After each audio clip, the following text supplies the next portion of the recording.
All right, everybody, this is the Algebra 2 video on, this is section 722. Now, the only reason I'm writing 722 here is because I want you guys to do the homework for 722, but we're going to actually get to the ideas in 721. So by the end of this video, what you're going to be able to do is to graph the sine and the cosine, and then all of its transformations. We'll even get to the tough one, and we're gonna elaborate more in the next video on all these transformations, and some of them have different names now. So a vertical stretch isn't necessarily a vertical stretch anymore. All right, so let's start with the sine. Y equals the sine of x. So in order to graph this, what I do is I actually use this is one of my unit circles. I use this, but I don't use the whole thing because I don't want to have to get every little point down. This is a bad one, but that's okay. I use the ones, they call them quadrantal angles. They're the ones at like 0, pi over 2, pi, and then 3 pi over 2. If you're not comfortable with all those radian measures, you guys, you need to be, because these four are super duper important. All right, so if I want to find the sine, aren't all these points go cosine, sine? So wouldn't the sine just be all of the y coordinates? So if I kind of put little dots by all the y coordinates, those are the ones I'm going to graph. Now, my y's go between -1 and 1, right? But my x's they're all the angles here. So they're not only 2 pi, but can I go 4 pi? I could go 6 pi. I could keep going around, or I could go -2, -4 pi, and so on and so forth. So what I'm going to do here is I'm going to make this a little longer, okay? And I'm going to go from 2 pi to, and then a -2 pi. All right? Between 0 and 2 pi would be pi. Between 0 and pi is going to be pi over 2, which makes sense because this is 2 pi. This would be pi. Pi over 2 is right here. And this would be 3 pi over 2, which should be right down there. I feel like I put this a little too far. So if this distance is the same, this would be about 2 pi, -2 pi. So this is going to be negative pi over 2, and then -3 pi over 2. All right, so now I have to graph this. Now keep in mind my y's, they got up to 1, and they went down to -1, right? All right, here we go. So the sine at 0, it's 0 because that's the y coordinate. The sine at pi over 2 is 1 because that's its y coordinate. The sine at pi is 0 because that's the y coordinate. The sine at 3 pi over 2 is -1 because that was the y coordinate. And back up to 2 pi, we're back at 0. Now, that's going in the positive direction. Counterclockwise is the negative direction. So this would be -pi over 2. Our sine is -1. At -pi, it's 0. At -3 pi over 2, it's 1. Yep. And back at -2 pi, it's 0. So if you remember back in the days when we were all together and we did the blood lab, isn't that what it kind of looked like? I want to make sure that I have arrows on the ends because this is going to keep going. It's going to spiral off to the right, right? Because if I go again at 4 pi, I'd still go up and down and up and down, and it's going to keep going. That's how my wave is going to be. So when I'm looking at these things, okay, let's say that I want to graph something that has a transformation on a sine. Let's say I want to do y equals the sine of x plus 3. And sometimes you'll see it like that. So let's say that this was a parabola and it was y equals x squared plus 3. What would that do to your parabola? Wouldn't it move it up 3? So this would be a vertical shift, right? So what I have to do is I have to picture this whole thing being moved up 3. Now, I usually think about the middle being moved up. So the middle starts at 0. Wouldn't have to be moved up to 3. So when I do this, I want to have a little higher up. So that middle that started here wouldn't have to start up at 1, 2, 3. Right there, right? All right. Now, I'm going to make this 2 pi. And I actually don't need too much down here. I don't want to waste too much space. Okay. And I'm going to make this -2 pi. Between 0 and 2 pi is pi. Between 0 and pi is pi over 2. Between pi and 2 pi, that's going to be 3 pi over 2. Between 0 and -2 pi is -pi. Between 0 and -pi is going to be -pi over 2. And between -pi and -2 pi is going to be -3 pi over 2. All right. So here's how I do this. The middle, I'm going to say this is my middle, right? Because that got shifted up. And then usually I go up one and down one. So my highest points are going to be moved up one. We call those maximum points. We think we talked about those before. And our lowest points are going to be down here, right? So that's usually what I do. I'll do the middle, how far up it goes, and how far down it goes. All right. So next, this is where it started right here, you guys, right? All right. Then for my sign, it starts in the middle and it ends at the middle. Then the next thing I'll ask kids is, here, is it going to go up or down? Well, it's going to go up. So it's going to go up here and then through the middle, down through the bottom. All right. And then going down here, it's going to go down here in the middle, up, and then down. Right. So that is it. And it looks just like the one I just did before, except now it's been shifted up. And my X's are further apart, so it looks like it's wider, but it's not really wider. All right, so that's my first one. That is the sign, and we'll go back to the sign in a bit. All right. But I usually think about it, it's almost like unraveling your unit circle. All right, let's look at the cosine. Y equals the cosine of X. All right. Again, I use my unit circle in those quadrantal angles. This is 1, 0, 0, 1, -1, 0, and 0, -1. Everything goes cosine, sine. So all my X coordinates are the ones that are important. So I'm going to go. All right. All right. So I'm going to do the same thing I did before. I'm going to have this line down the middle. Okay. Then my y-axis is going to go through. It doesn't have to be super long because the y's only go from 1 to 1. All right, we're going to go to 2 pi here. I'm going to go to -2 pi. Looks about the same distance there. Between 0 and 2 pi is pi. Between 0 and pi is pi over 2. And then between pi and 2 pi are 3 pi over 2. Between 0 and -2 pi is -pi. Between 0 and -pi is -pi over 2. Between -pi and -2 pi is -3 pi over 2. All right. One kind of a little extra thing for you guys is that those numbers I give you, that pi, where all the points are going, those are what we call critical points. So if I ask you for 5 critical points would be when x is 0, pi over 2, pi, 3 pi over 2, and 2 pi. Those are what we call critical points. Just a little added extra knowledge for you. All right, so here we go. I was using green on this one. I will. So does it make sense that at 0 degrees, it has a cosine of 1? So at 0, we're going to be up at 1. Okay, and I probably should mark that we're either up at 1 or we're at -1. Great. All right. Pi over 2, we're back to 0. The cosine of pi is going to be -1. The cosine of 3 over pi over 2 is 0. And the cosine is going to be 1. Okay, and I think I did some of these in those resource pages too, and you guys have looked at them. All right. Now that's the positive direction. So we're going to go the negative direction. -pi over 2 is going to be 0. -pi is -1. -3 pi over 2, we're back at 0, and then at 2 pi, we're back at 1, and your curve is going to look something like this.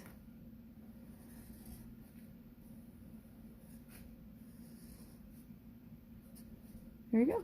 All right, so that's my cosine curve. So if I look at the sine and the cosine curve, they should look very similar, right? So that's my cosine and this is my sine. They look super similar, except their starting point's different, right?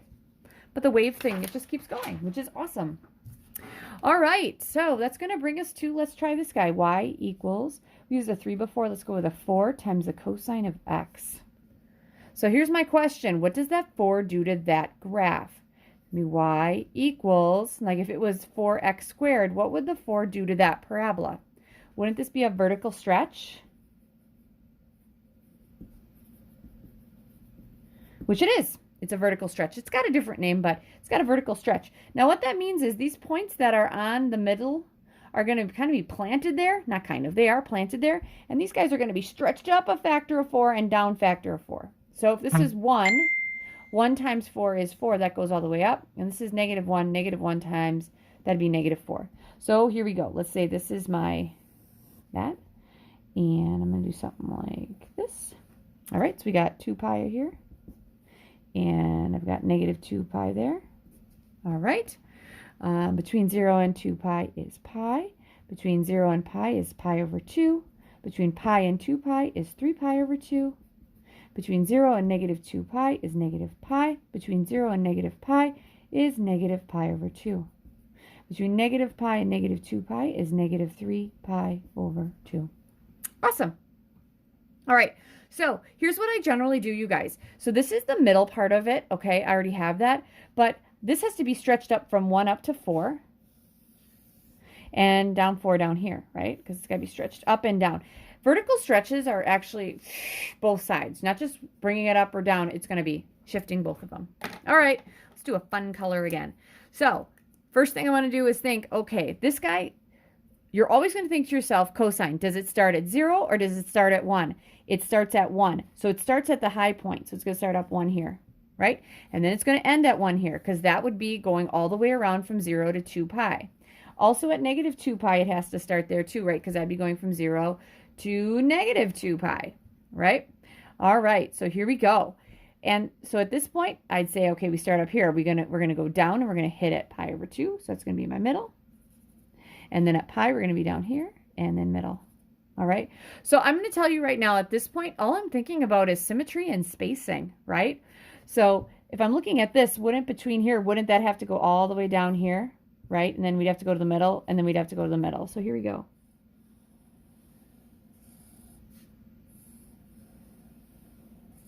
And my curve is not the best in the world because it's not very, it needs to be a little more curvy. It looks almost V-y. This should look like a U, okay? We want to have it smooth. We don't want it jagged, all right? So that is what we call a vertical stretch, all right? And it's going to have a different name later, all right? So let's look at what I would have if I had y equals the negative sine of x. So just kind of looking at some things here. I know I have to go through some other things and the big thing that's different here, but I want to look at y equals the sine of x. So here we go. I'm going to graph this. So if I wanted to compare it to y equals the negative x squared, what would that negative do? Wouldn't that be a reflection over the x-axis? All right, here we go. So we're going to go from 0 to 2 pi, 0 to 2 pi, negative 2 pi. Between 0 and 2 pi is pi. Between 0 and negative 2 pi is negative pi. I guess I'm kind of going all over the place here. There'd be a pi over 2 here, a 3 pi over 2 there, negative pi over 2 here, negative 3 pi over 2 there. All right, so here's what my question would be. All right, so the sine and the cosine generally go between 1 and negative 1, right? Any different here? No. Because I don't have a vertical stretch, so I don't have to stretch it. So here is my first question. The sine, does the sine start at 0 or 1? The sine right here starts at 0. Therefore, we're starting at 0. Okay? Now, usually, does the sine from 0 off to the right, does it go up or down? It's going to go up because isn't the sine 0 here and it's 1 there, so it's going to go up. But this time, it's going to go down because it's going to be reflected. Everything has to be switched. So it's going to start and end here, start and end there, okay? But rather than going up, we're going to go down. So we're going to go down, middle, up, right? And this is going to end up being up, middle, down. And here we go. All right, there it is. And I have my sign here from just before. All right, doesn't that look like it's a reflection of that? My X's are kind of differently spaced, but there you go. Makes sense, right? All right, so that is a couple of those kinds of transformations. Just trying to think about something else that I could do. I haven't done too much with a horizontal shift, and I'm going to be honest with you guys. CPM does not do much with horizontal shifts, and you should be thankful for that. All right, so let's look at one more before I get to the new, they call it a parameter, all right? Let's look at y equals 3 times the cosine of x minus 2. Let's do that, right? All right, so then the first thing I'd want to do is, what does the 3 do? This is a vertical stretch. What does the negative 2 do? It moves it down 2. So what I have to do is, I know I have some kind of graph that goes between 1 and negative 1. I have to shift that down and stretch it. This is why I use line paper too. This is probably the first lesson you've seen me use line paper. Love line paper for this. So it's going to be moved. So I'm going to make 1, 2, 3. I have no idea how high I have to go. Sometimes I make it even, I extend this as I go. All right. So usually the cosine curve, okay, usually the cosine curve has this middle here. But this time, this whole thing is going to be moved down 2. So my middle is going to be down at -2. All right. Then I'm going to use a blue marker or blue pen for this. Then we have a vertical stretch of 3. So from this, it has to be stretched up and down 3 because usually it's 1. It's going to be 1, 2. I got to go down to -5. Lovely. So I got to go 1, 2, 3. So this will be my low point. 1, 2, 3. This will be my high point. And I'm going to actually do some, I'm going to find the domain and the range here too. You're going to love it. All right, here we go. So my next question is, does the cosine start at 0 or 1? All right, it's going to start at 1, so that's important. So I'm going to use a different color. We're going to get kind of fun. Okay, the other thing I did not do is I did not put my critical points on here, which is not a good thing. So I'm going to actually put my axes in pen because I think it might be easier to see because these get really busy, you guys. I'm trying to make sure I see everything. Here we go. There it is. That's the guy, which makes sense because this is -1 and that's 1. So we're going to go 2 pi here. We're going to go -2 pi there. Between 0 and 2 pi is pi. Between 0 and pi is pi over 2. Between pi and 2 pi is 3 pi over 2. Between 0 and -2 pi is -pi. Between 0 and -pi is -pi over 2. And between -pi and -2 pi is -3 pi over 2. All right, here we go. So we're at the cosine. We start at the top, right? We go top, middle, bottom. So we have to end at the top here, to end at the top here, to end at the top here, right? Because there's no reflection. All right, so here we go. We are going to go from the top, and then the middle has to be here, down here, right? So I have to go through this middle here and go through the middle there. So it's going like top, middle, bottom, middle, top. It's going to be top, middle, bottom, middle, top. And here we go.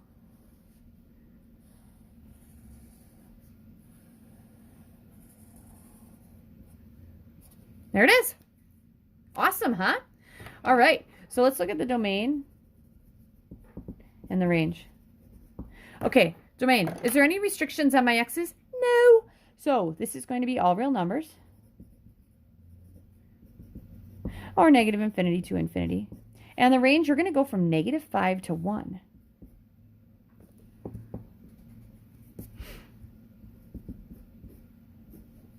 And actually, that's going to be included there. All right. So you could say that your y's have to be greater than or equal to -5 and less than or equal to 1. I'm okay with either one. Those of you going into pre-calc next year, you guys should have this answer in that one. So you might think, how in the world do I get that in my calculator? Let's check this bad boy out because I do it all the time whenever I'm giving tests. So I'm going to have y equals, clear this out. My mode is in radians. I want to make sure I'm in radians. We're going to go with 3 times the cosine of x. Now, when we do 3 times the cosine of x, you'll see this parentheses comes here. Hopefully you guys can see that. I know there we go. Glare's kind of going there. You need to make sure if this starts here, there, okay? Because we don't want it on the inside because that would be a horizontal shift, and we're not doing horizontal shifts, and that's -2. All right, this should look like this. I may change one thing, but I'm crossing my fingers. Actually, I'll still keep this up here. My window. I want my window to go from, my x's can get pretty big, so I'm going to go -2 pi to 2 pi. And it switches it, which is awesome. Isn't that what I chose for my axes anyway? My y min, I want it to go to -5. And my max is going to go to 1. That way I should see something that looks very similar to that. Ooh, I did not mean to turn that off. And there we go. Yeah, and so I'm like, this is what I do. And I say, oh, yeah, 2 pi, -2 pi, -2 pi, 2 pi. Good to go. All right, so that brings me to, if I'm going to have graphing form for a sine, it would be y equals, okay, we're going to have a times the sine of, so far, x minus h plus k. I'm going to leave that alone. The cosine would be y equals a times the cosine of x minus h plus k. All right? Now, I'm going to stick with the old school transformation vocabulary because that's what we know. So here we go. The A. Isn't A going to be your vertical stretch or compression, right?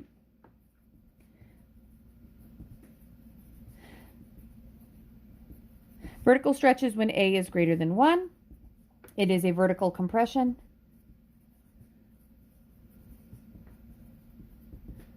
When A is greater than 0 and less than 1. And then A is going to be a reflection over the x-axis.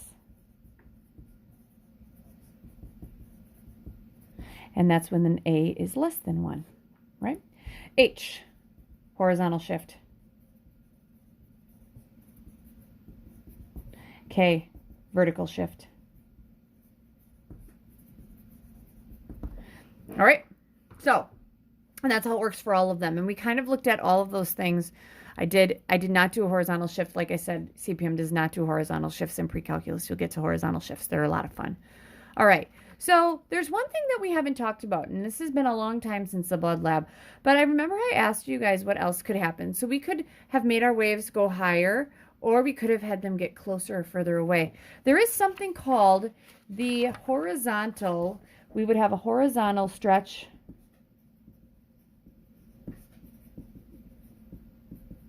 or compression. All right, that could happen here. I'm going to kind of organize my stuff here. So I could have a horizontal stretch or of compression on these things. So the question is, where does it go? And this is where I'm going to end my lesson today. We have never, you guys, looking back at this, where's my stuff? Here we go. We have never put a number right in front of the x. And in order for us to figure out what happens when we put a number in front of the x, I don't want anything here or here. I just want to deal with that number. What if I have a number in front of the x? Okay? So here is what we are going to do. When you do this, and I got to give you guys another piece of vocabulary, we're going to look at the sine, and this goes for the cosine. If I'm going to take these out and I'm going to stretch them either this way or that way, am I not just taking this and I'm making, rather than going one cycle to 2 pi, I could make it to 3 pi or 4 pi, or I can make it even smaller, okay? That is what we call the period of a function. We are going to look at the period, okay? And this would be the length of one cycle in a sine or a cosine graph. In y equals the sine of x and y equals the cosine of x. Okay, what is our period? So looking at the sine, didn't we say, oh, period, one cycle, it starts here, it ends here. Isn't that 2 pi? Cosine, it starts here and it ends here. Isn't that 2 pi? If you look at all of them, there's nothing in front of the x. Starts here, ends here. That's 2 pi. Starts here, ends here. That's 2 pi. So without any transformations, without having anything in front of that x, my period is 2 pi.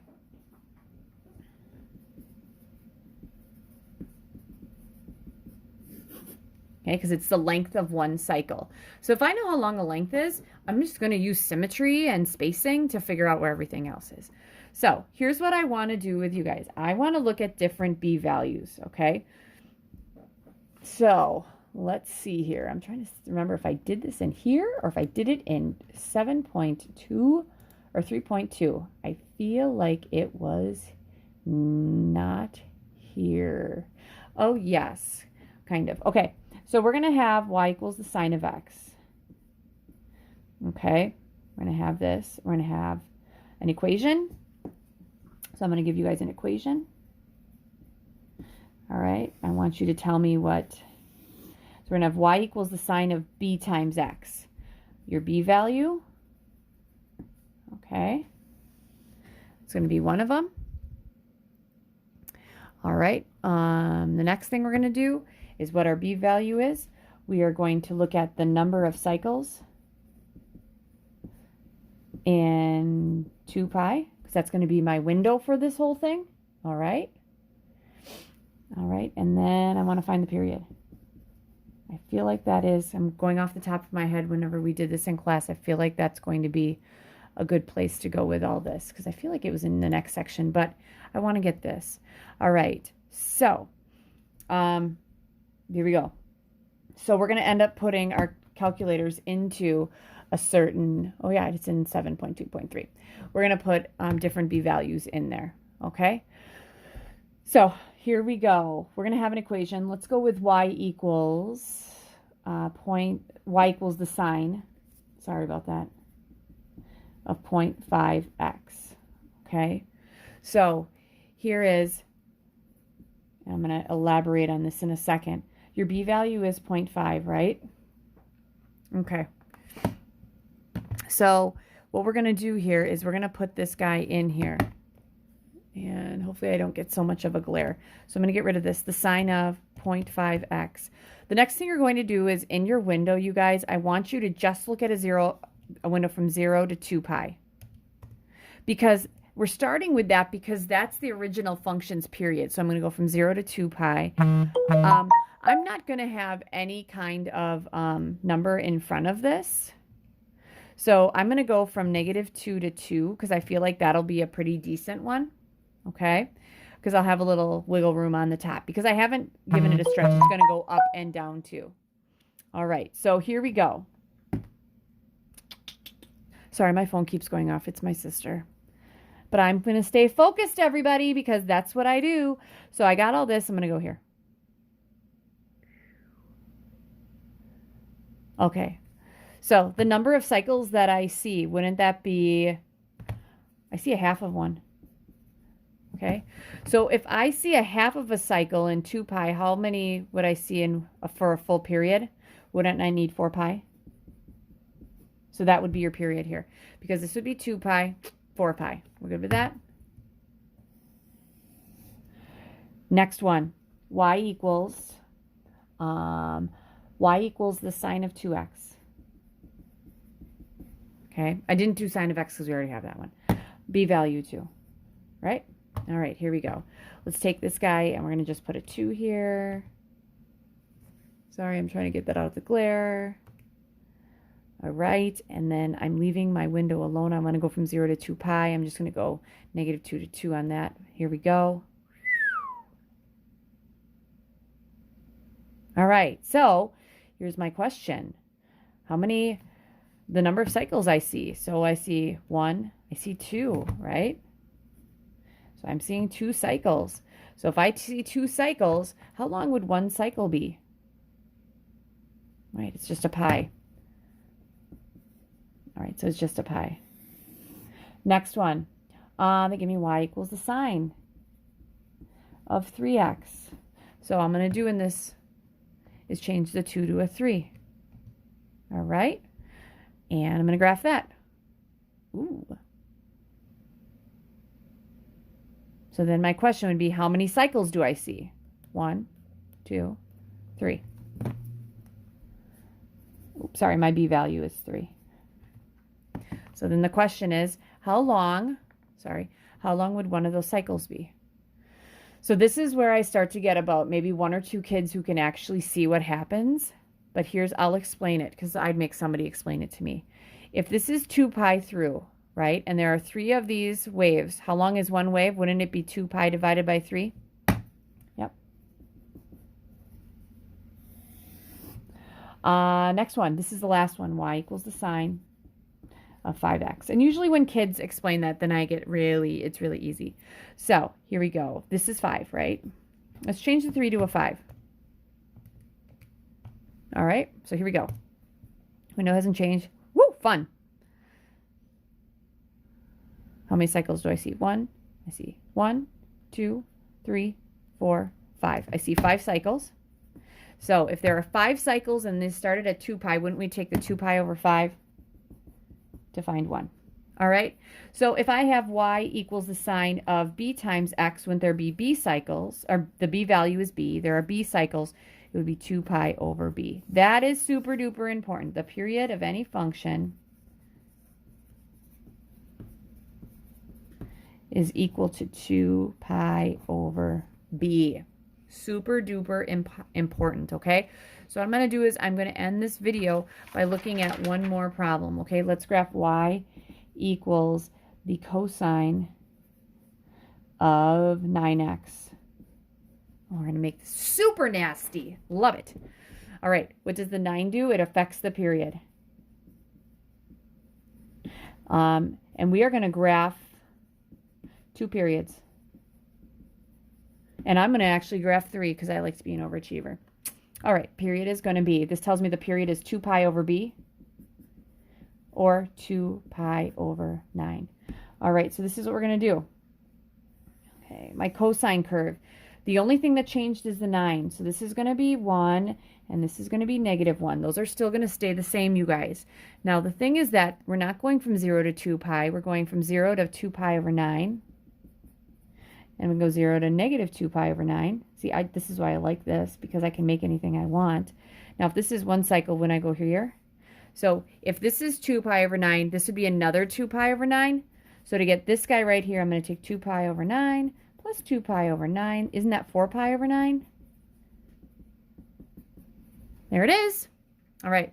So here's the next thing that I'll do. Okay, so I got everything done. I could go like this, and I could actually say, oh, this is 4 pi over 9, and another 2 pi. Wouldn't that be 6 pi over 9 or 2 pi over 3?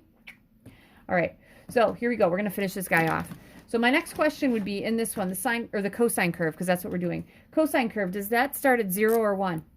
1. So we're starting at 1. And every 2 pi, we got to end at 1, right? All right. It's pretty obvious I have to go down and up. Now, you might think, we were putting all these critical points in there. Put them in, but don't label them. You only have to label the end of a period, and that's a pre-calculus thing too. So I go middle, middle, middle, middle, middle, middle, middle, middle, middle. If you think about it, didn't we do that before? We'd say, if this was 2 pi, we'd say pi, pi over 2, 3 pi over 2. So I need those.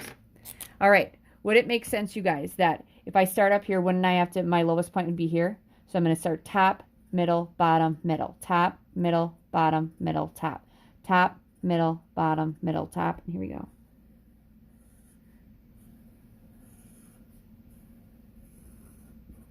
And there we go. There it is. That is what we call, we're going to affect the period, and it's going to have a special name. All right, so actually it's just going to say that the period is a horizontal compression, or it could be a stretch. We'll get to one of those hopefully the next video. All right, so I said that this was going to be everything for 722. I know that this is long, but the good news is, you guys, the next one's shorter. So here we go. You're going to do 7/129 to 7/137. All right, and then you'll have a shorter video in the next one because we went through all the parts. We're just going to review how to graph some of these. All right, good luck.